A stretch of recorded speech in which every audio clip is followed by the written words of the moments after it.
Boleh dibilang HP dari Poco yang satu ini adalah kiblatnya HP gaming entry level. Dan gak berasa juga HP yang satu ini tuh umurnya udah hampir mau 2 tahun sejak awal perilisan. HP yang punya desain identik karakter game ini sukses banget saat pre-ordernya pada saat itu. Malah terbilang goib. Dan ini dia Poco M3. Sekarang absen dulu deh. Siapa dari kalian yang masih pakai Poco M3 sampai saat ini? Atau paling nggak pernah sempat pakai HP ini? Ceritain pengalaman kalian ya di kolom komentar. Sekarang gue mau sedikit nostalgia sama HP ini, yang menurut gue Poco M3 ini adalah kiblatnya HP gaming entry level. Setuju nggak kalian? Oh ya, kalau kalian suka sama konten nostalgia kayak gini, boleh like video ini. Dan sebelum lanjut ke nostalgianya, seperti biasa, mari kita opening dulu.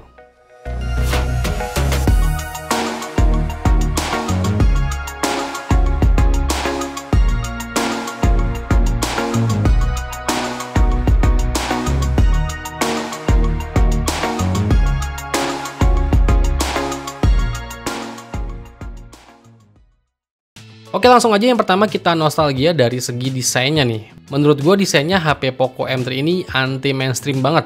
Dimana kalau kita melihat bagian back covernya itu, terutama di bagian kameranya itu unik ya. Keren sih. Dimana desainnya mengotak kayak karakter impostor dalam game Among Us ya. Ya desain HP kayak gini baru ada di Poco M3 sih. Sebenarnya good job sih buat Poco pada saat itu bisa ngeluarin desain HP yang tampil beda pada saat itu ya. Back covernya juga polosan, hanya kamera aja di bagian belakang. Karena fingerprintnya diletakkan di bagian samping ya, menyatu dengan tombol power. Warnanya juga unik, khusus yang gue punya ini warna kuning, yang dimana HP warna kuning itu juga jarang ya, dan terlihat tekstur ada kayak kulit jeruk gitu. Tapi Poco M3 ini ada warna lain kalau kalian gak suka warna yang kuning ngejreng kayak begini. Dia ada pilihan warna hitam sama warna biru.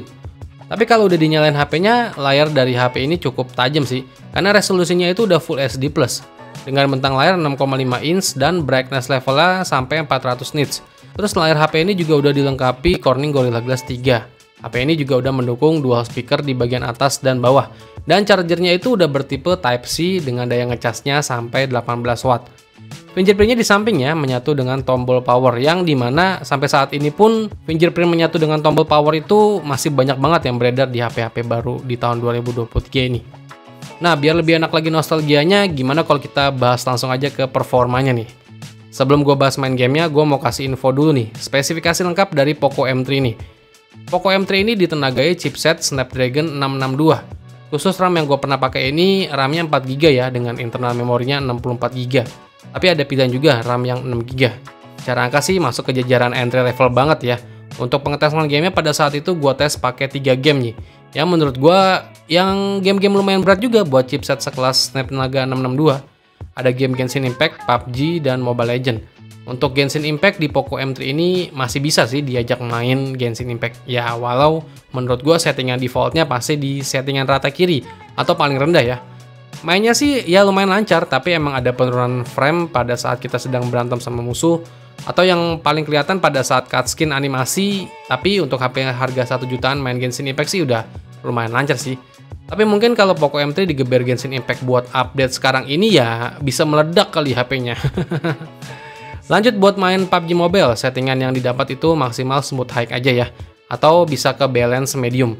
Untuk main PUBG udah bisa lancar sih di HP ini dengan settingan smooth high. Paling saat kondisi ngeras atau tembak-tembakan yang banyak orangnya, animasinya, itu pasti agak sedikit ngedrop frame-nya ya.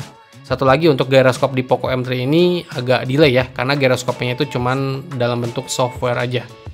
Dan satu lagi game Mobile Legends untuk di Poco M3 ini berjalan dengan mantap sih, masih smooth, mulus-mulus aja. Main Mobile Legends di HP ini udah lancar banget, gue jarang nemu kendala main Mobile Legends di HP Poco M3 ini. Yang jelas dari ketiga game yang udah pernah gue tes di atas, semua masih bisa berjalan dan lumayan nyaman dimainkan. Untuk baterainya di Poco M3 ini kapasitasnya agak badak sih, ini gede, 6000 mAh. Udah mendukung fast charging 18 watt, dimana ngecas sampai 100% dari 0 itu cuma butuh waktu 2 jam ya. Untuk pemakaian gue sehari-hari sih, main game atau sekedar sosmedan sih, dari pagi sampai malam itu masih sisa 20%-an. Dengan screen on time yang mencapai 7-8 jaman pada saat itu. Terus berlanjut di bagian kameranya, Poco M3 ini punya 3 buah kamera belakang ya, atau lensa belakang. Untuk kamera utamanya beresolusi 48 megapiksel, dan ada 2 megapiksel untuk lensa makro dan 2 megapiksel lagi untuk lensa depth sensor. Untuk hasil foto ini menurut gua relatif ya, tapi kalau menurut gua buat harga HP yang pada saat itu cuman sejutaan aja, hasilnya itu bagus dengan detail yang oke dan dynamic range-nya yang udah cukup baik kok.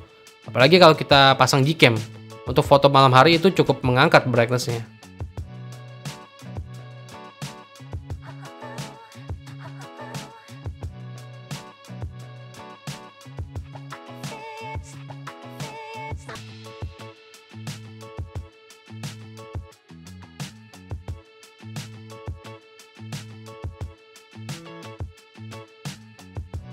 Untuk kamera depan, Poco M3 ini punya resolusi 8 megapiksel.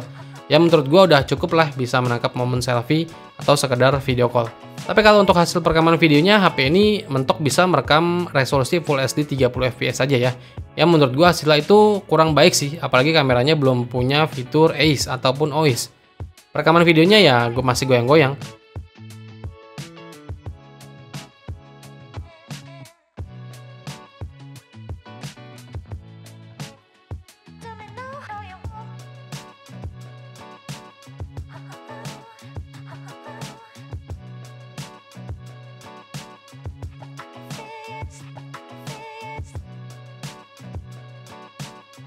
Begitupun juga perekaman video kamera depannya, hasilnya emang masih kurang. Ya mengingat harga HP sendiri ini masuk ke dalam jajaran HP entry level, ya menurut gua udah pantas-pantas aja sih dalam hal kameranya. Matahari. Tuh, matahari tepat di belakang gua. Oke, masih good lah. Cukup baik lah. Karena dia fokusnya nangkepnya di muka gua. Jadi nggak kelihatan gelap gitu layarnya. Nah, terus untuk kesimpulannya, Poco M3 ini menurut gua pada saat itu ya, kalau kita ngebandingin dengan HP kelas 1 jutaan atau entry level lainnya, dalam segi desain ya emang identik banget sih Poco M3 ini. Nggak banyak brand lain yang niru, sampai sekarang loh. Kualitas layarnya juga cakep, terang, karena udah mendukung resolusinya itu Full HD+. Kalau HP zaman sekarang kan yang harga sejutaan paling 720p aja ya. Terus performa di jajaran kelas entry level untuk Poco M3 ini juga udah paling aman sih. Malah menurut gua terbaik di kelasnya. Terus baterainya itu badak 6000 mAh dan juga ngecasnya juga udah lumayan cepat dengan fast charging 18 watt. Belum lagi speakernya itu udah dual speaker loh. Dan yang terakhir itu harganya yang bersahabat banget. Mungkin kalau sekarang ini HP ini udah nggak dijual lagi unit barunya ya. Tapi untuk unit secondnya itu kemungkinan bisa dihargain 1 sampai 1,5 jutaan. Kalau menurut gua Poco M3 dipakai untuk saat ini ya wassalam sih. Oke, kalau kalian suka dengan video nostalgia kali ini silahkan like video ini ya. Dan sampai ketemu lagi di video gua berikutnya. Vengga pamit.